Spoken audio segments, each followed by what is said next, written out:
Welcome to Primary Care Talks. I'm Dr. Hasan Chowhan. This is the second podcast in the series. We're here in the lovely town of Stamford with Dr. Miles Langdon. We're going to learn today about Primary Care Home, which is a transformation of medical and social care here in Stamford. And we're going to hear a little bit about Lakeside Healthcare, which is the single largest merged partnership of general practice in England.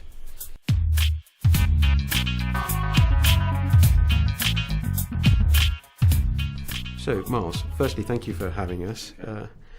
Could I just get you to tell us or tell me a bit about you and your background? As usual with doctory things, you always start off from where you went to medical school, which is not very interesting. But I started off trained in London, King's, GP training, Northwest London, and then spent a couple of years in Canada, in rural practice on the east coast of Canada. Sea freezes for 7 months a year, so it's a bit colder than here. 7 hours drive to the nearest town, kind of stuff. You wouldn't get that anywhere here. So that was interesting for a while. Got fed up with seeing just black and white stuff and snow and seals and things, and came back and was a partner in Derbyshire in a sort of a deprived mining town between Nottingham and Derby. Ran a local. Helped to run a local community hospital with 92 beds and a 24-hour minor injury unit. Helped start up the out-of-hours cooperative. Then I realised that we hadn't had a single partner made it to retirement age in about 60 years because of the workload, and decided to go to Guernsey for 3 years, 2.5 years, to start up the out-of-hours and run that as well. So I was working as a salaried doctor there, and came back to Stamford, back to the NHS 10 years ago. Since then, I've been chair of a CCG, and I've worked as a clinical director for medicine and emergency at the local trust, and now I'm chief medical officer of Lakeside Healthcare Group, which is the largest super practice in the NHS with 200,000 patients and about 100 partners. Wow, that's quite an achievement, I must say. So thank you for telling us a little bit about your background. And it seems that you've you have done quite a few varied jobs, worked in quite a few different environments, scenarios to be able to bring you to this point. And I guess Stamford has its own challenges as anywhere else in the country, most notably in primary care in particular. So I guess I'm interested to know a little bit more about the pressures you have here in primary care, and how those two solutions you mentioned, Primary Care Home and Lakeside Healthcare, how they came about, and really what they're doing or what they're set to achieve. Okay, so we have a fairly elderly population, fairly affluent population locally, but they all live long enough to get lots and lots of chronic diseases. So we have quite a bit of social isolation, which again you wouldn't think in a nice stone town full of 17th century buildings, but we don't have the social care issues that an inner city practice would have, but rural isolation is something that is under-recognised generally. And we have patients just in Stamford we have patients in 4 different counties. So we have 4 different lots of health visitors, 4 different sets of social care colleagues, different community trusts, mental health trusts. All our patient flows go to Peterborough, not to Lincoln. So really we are fairly unique in Lincolnshire, because we don't really use much of the Lincolnshire, or our bit of Lincolnshire is kind of a bit of a geographical anomaly. So we have these complexity issues which, unless you work here, it's very difficult to understand. If you're sitting in a local hospital trying to discharge someone who's registered with a Lincolnshire GP but resident in a different county and might receive services from 12 different providers, you haven't got a chance.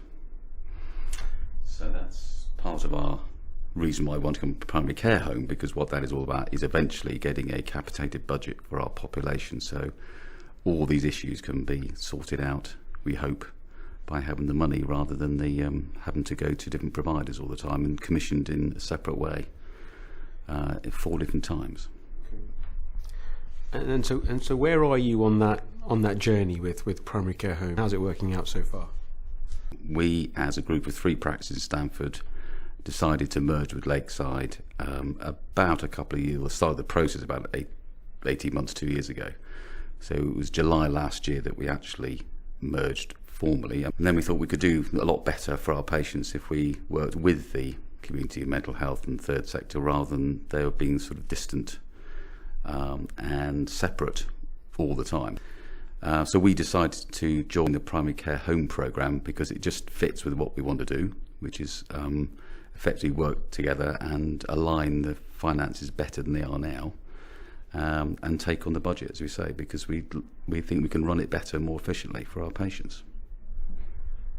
Miles, could I just get you to elaborate a little bit more about that as a model? So where you said patients don't see a social worker, don't see a mental health, I'm not sure what you're implying. So have you got a joint sort of hybrid worker of some form that does everything? Is that what you're saying, or what do you mean? Well, the concept was we all work in different offices in the same town. So the idea is just to co-locate them all together. So we've managed to get some money from the BCF to actually co-locate everything at our local Stamford Hospital.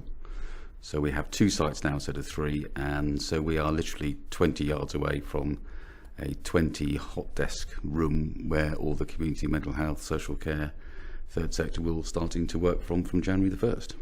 So I guess in essence what we're saying is we're taking the multidisciplinary team and actually making it a real multidisciplinary team by putting them together, so that actually that whole conversation of handing off a patient to another service is more about somebody having a conversation with someone else in the room, so you don't get that problem with sharing data or the problem around lost communications or faxes, emails. That's where we're heading. Is that right?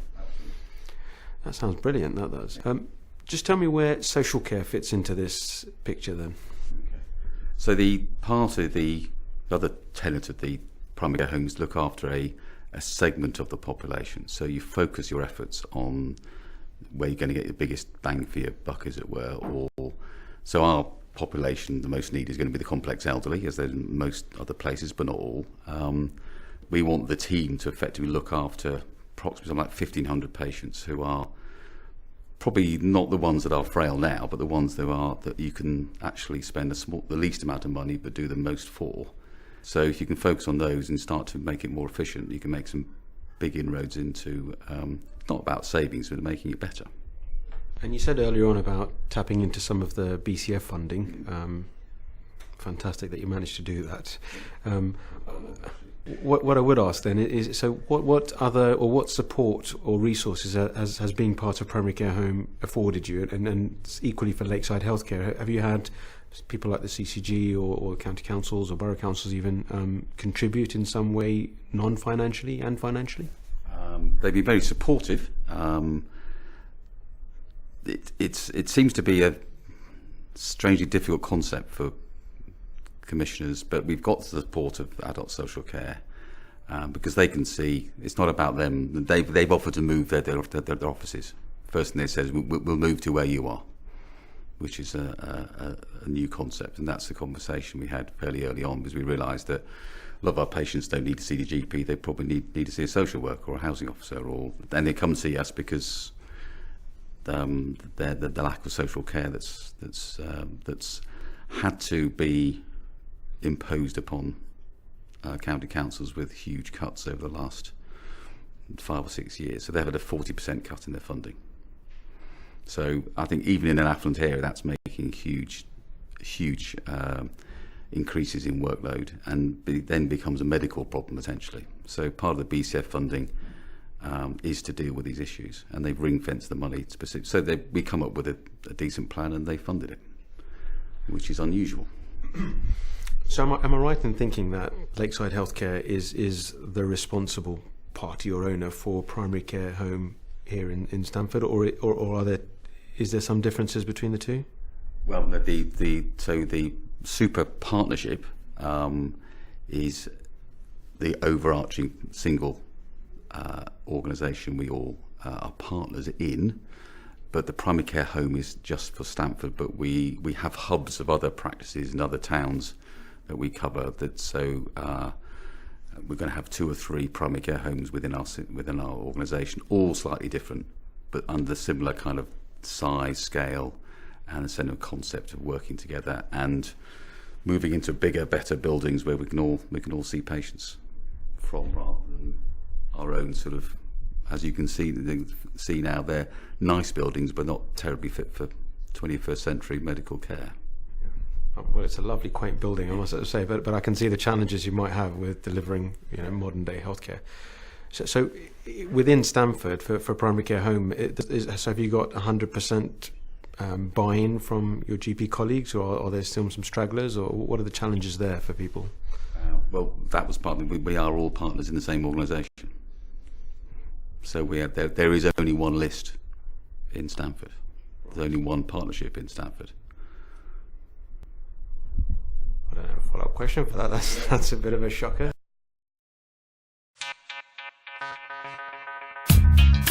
You're listening to Primary Care Talks with Dr. Hasan Chowhan.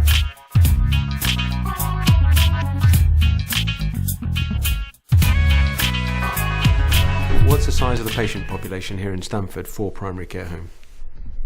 So we used to have 3 practices, 2 similar sized practices, about 14,000, and we had quite a small practice, about 4,500 patients.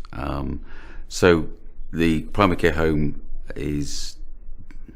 works out that you should be looking after a patient population between 30 and 50,000. So we're on the smaller side of that group. Any bigger than that and it gets too unwieldy, any smaller than that, you won't really have the buy-in from the local other providers. So it fits with most small, medium-sized towns in the countryside. How it works in the city, I'm not quite sure, because that could literally be half a mile square, couldn't it? But it fits our rural, semi-rural market town, the area we cover in the East Midlands, quite well. And so you said 1st of January, I think you said everybody moving into the offices. So, and I'm assuming they're already starting to work in a different way. So when are you expecting to see some sort of a positive outcome from this, or something that is measurable, or have you already done so? Well, just getting the funding was the big moment, and some of the funding was actually for clinical backfill, for design and actually doing this stuff as well. So we've asked for 8 sessions of clinical backfill a week, so it's a full-time doctor to be involved in this. There won't be one, there'll be several people involved, but that's because in the past all these things have been done in your spare time, when you haven't really got any spare time. So that's going to be a big help, I think, to the MDT. So if there's somebody out there thinking, well, I get the concept of MDT working in the community because it's being trialled in various different guises, isn't it, up in the country, but it sounds like you're closer to it than maybe even Manchester. But if one were looking at it from a patient's perspective, so, with one of those 1,500, is it possible to maybe give us a snapshot of what it might look like for that patient in terms of the patient journey from, say, a call out to the GP? What happens? Well, I think they wouldn't have to be calling the GP for a start. We'd know about them. If they have a plan where things deteriorate, so it might be a volunteer from the social care, the voluntary sector, that takes on looking after a dozen elderly patients in the community. So they're getting trained up to do to understand about confidentiality and even do simple observations on patients. So in a way, we don't want them to be calling us. We'll be going to them and actually noticing when they start to become frailer and iller at the start of their illness, so we can actually see them. You and I both know, by the time we see someone at home who's got a urinary tract infection, they've been ill probably for a week. And they've waited and they've waited and they've waited, and then they fall over. So if we can catch them at a stage several days sooner than that, then actually I think you'll notice fairly quickly a marked reduction in emergency admissions. The end result is admission to hospital with a fractured hip, but no one ever asked, well, what happened a week ago? I think for those cohort of patients who are frail, maybe we should be being a bit more proactive and possibly contacting them every day or every other day. That was going to be my question, actually, because it sounds like this is going to be proactive, and yeah. as you and I know, there's GP surgeries in terms of clinicians and capacity. We haven't got capacity, literally, have we, to pick up the phone? And so what's the role of, so will there be some sort of proactive, not case finding, but I can't think of the term, but contacting these people daily or bi-daily, depending on whatever their risk assessment is, and what's the role of technology perhaps in that? Well, that's exactly where we're going. We cannot phone them all every day, 2 or 3 times a day, but we're looking at bits of technology which are fairly simple to introduce, which can predict when they're starting to slow down. We were talking to a company the other day who have a watch, for example, that measures their activity patterns. So it learns their normal patterns. And when they start to go outside the normal patterns, then they tend to be becoming ill and cost less than a single admission to hospital per year. So far we've heard all about the good stuff. So tell us a little bit about that. What's gone wrong, going wrong, or what are the risks or challenges that you can see implementing this for the future? The risk is all these providers will all have their own managers. So effectively, we've got to get them to work together as a team, whilst being paid by a different provider, have a different structure, which is going to be the difficulty. But actually, when people see it working together, I don't think that's going to be much of a problem. If we don't manage to get the budget together, I think that's where we're going to struggle to continue to do this. But I think if you can show it's working, it'll be much easier for commissioners to let go of some of their control over the budget, because all they're worried about is it falling apart. And I think from our point of view, having a budget for 50,000 patients, if you're looking at the whole of the county, for example, it's a small risk from their point of view. It's not about spending more, it's about spending in the right places, which is not in secondary care. Let's say you achieve this, which I'm hoping you really do. It's a bit like mini devolution in a way. So if you've got that, and you've got, say, perhaps the STP or whatever it is as a vehicle for the other commissioning that needs to happen for your patients, and then what's the role for something like a CCG in amongst all of this? I can see why they're feeling challenged. Well, they then become strategic commissioners. So they will say, we would like you to have an outcome of whatever they want to suggest, and we agree that outcome, make it reasonable and put the money where it needs to be, and then they can start decommissioning secondary care, hopefully, because we won't need so many hospital beds. So we might develop a frailty unit, for example, and that's what we want to do next, is to have an ambulatory as well as an inpatient facility at the local hospital. So we can start looking after people properly. So when they do need to go somewhere else apart from home, it's in the same town. So you took the question from me, but what I was going to ask you was so once you get this in place and set it up, you must already have an idea of what you've got planned for the future. So something like the ambulatory care unit, if you say, as you say, in terms of ambulatory frailty unit, that's different to an ambulatory care unit. Care to elaborate? What's the difference? Well, there are things you can do to help elderly people get back on their feet far more quickly than admit them to hospital. So it might be some IV fluids, it might be some antibiotics, it might be an investigation that can be done locally without going to a secondary care unit. Transfusions, there are the things we can do quite happily out here that doesn't need a hospital admission, which now, since the demise of community hospitals, they've all been going to acute units and staying far longer than they need to, and they don't need to be in the first place. So part of that we're looking at the rebirth of not the community hospital, but the cottage hospital in a way, isn't it? In essence, in terms of bringing care out. Do you think there's the resource? How do you see that being staffed? So the ambulatory frailty unit, will that be resourced by geriatricians or GPs, or a mixture of both, or somebody else? Mixture of both. So we want GPs and secondary care nurses and doctors to work together, which again are very unusual, but that's what we have locally. So I've another question for you, just about GPs, really. So the rest of most of the United Kingdom, I suspect, is suffering with a shortage of GPs, and a lot of what you said needs clinical leadership, and okay, in time it can be staffed with different clinicians, but it sounds like, with the 8 sessions for primary care home, you're going to need GPs. So has that been an issue for you, or are you guys fairly flush with general practitioners here in Stamford? We don't have as much of the, you can imagine the surroundings and the area is that we have a smaller recruitment problem than other parts of the country. Lincolnshire is one of the worst areas to recruit GPs and doctors into. But being part of a much bigger organisation means we're much more efficient, and in fact there are studies showing that up to 40% of the patients we see could have been seen by someone else. If we can nail that and we probably need more nurses and HCAs than doctors. And if we can get the patient to see the right professional as opposed to just see a GP all the time, we have less of a recruitment issue.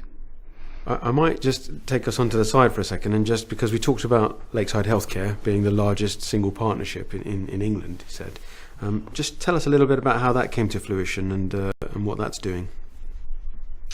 Well, I say it was started in Corby, where it was a very small CCG, and they had 2-3 practices who decided to merge together. A very charismatic person called Pete Wilczynski, who's our current chair, started this all off. So they have, I think, 52,000 patients out of 75,000 in Corby. Very different demographic to Stamford. When I was clinical director for medicine, they were doing some work in their emergency department at Peterborough, where their GPs were doing a lot of what is now called streaming, but actually was doing a bit more than that. So we thought that it's a bigger organisation, they've got a plan, and we decided to merge with them because it was a sensible thing to do. We had 3 successful practices here, didn't have major problems with recruitment, didn't have major problems with finances. We could have just carried on quite happily, but we could see the sense in being a bigger organisation, being more efficient, sharing staff, centralising things like HR and finance and recruitment. And then we managed to be approached and been, most of the practices who joined us have approached us rather than us approach them. So we've had mergers from practices in Kettering and Northamptonshire, and I can't really tell you where the others are because they haven't joined just yet, but they're local practices. So that's where it's going to double in size, say, in the next few weeks. And there's another 6 or 8 practices who are thinking of merging this next year, which will be 300,000 possibly. So I should imagine, in a way, aside from all the initial complications for services, when you've got a single merged partnership, it must make it easy to facilitate conversations with people like the clinical commissioners you've got locally. Yes. The problem is that we are so big now, and that we are covering a number of different CCGs who all have different priorities, all have other federations, and we cover 5 different STP areas, 3 different NHS local area teams. So our issue is the regulatory structures, and the NHS England structures and county councils and STPs don't match our boundaries, which is a bit of a headache. Just for people's entertainment, I'm going to ask you a bit about CQC. How does that work as a single partnership? I'm assuming you just are one entity for CQC purposes, or is that not the case? Interesting enough, the CQC board came to see us a few weeks ago, and that's exactly what we would like to have a single registration. They have to be convinced that we are good enough and we have a governance structure that can take on that responsibility. So they've suggested that is where we're going to go fairly shortly. So the exec members will be the signatories for the either responsible persons for the CQC over all of our sites. So Miles, thanks for all of that. And so there might be some listeners out there who are thinking, well, how can I get involved with Primary Care Home, or what can it do for me? What sort of advice have you got for those people out there? I think the NAPC website has got a lot of information about primary care homes and the evidence, and the Nuffield report that came out in the summer suggesting it was starting to do some good things, and just see if they can work together with their friends, with their colleagues. Before we merged, I probably hadn't met most of my GP colleagues in the same town. Now we work together. But each primary care home seems to be very differently organised, which is a good thing, and we all share the learning. So I think if you want to join the primary care home project, there'll be immense benefits for GPs as well as their patients. So my last question, and more of a request really, is that, like myself, there'll be plenty of people out there who maybe want to get in touch. So is it possible for us to put some form of contact details out with this podcast for them to contact you? Is that right? No problem at all. That's absolutely fine. Thank you, Miles, for that conversation. And I think what's really interesting is here in what is a rather beautiful setting of Stamford, although it's fairly dark and cold at the moment. I know that there are changes afoot for primary care, most notably with Primary Care Home, where we're looking at this change of wrapping the care around the patient. And also I'm intrigued to know how you've managed to negotiate with all the different stakeholders, CCGs, county councils, to try and get the right funding when hopefully it's in place. And at the same time, you've got all your partners locally working together to form this single merged partnership, and the largest in England, as you say. I think there's lots for us to learn out there as GPs and healthcare providers in the rest of the country. And we know that there's devolution happening in Manchester. We know that there are other areas piloting new and novel techniques. And I think what's interesting to note here is just how far you've come on that journey. And I'm hoping that 6 months, 12 months from now, if we're able to come back and see what's happened here, I'm sure we're going to see the face of primary care completely transformed in this area for the better. And I think that's a fantastic achievement. Thank you.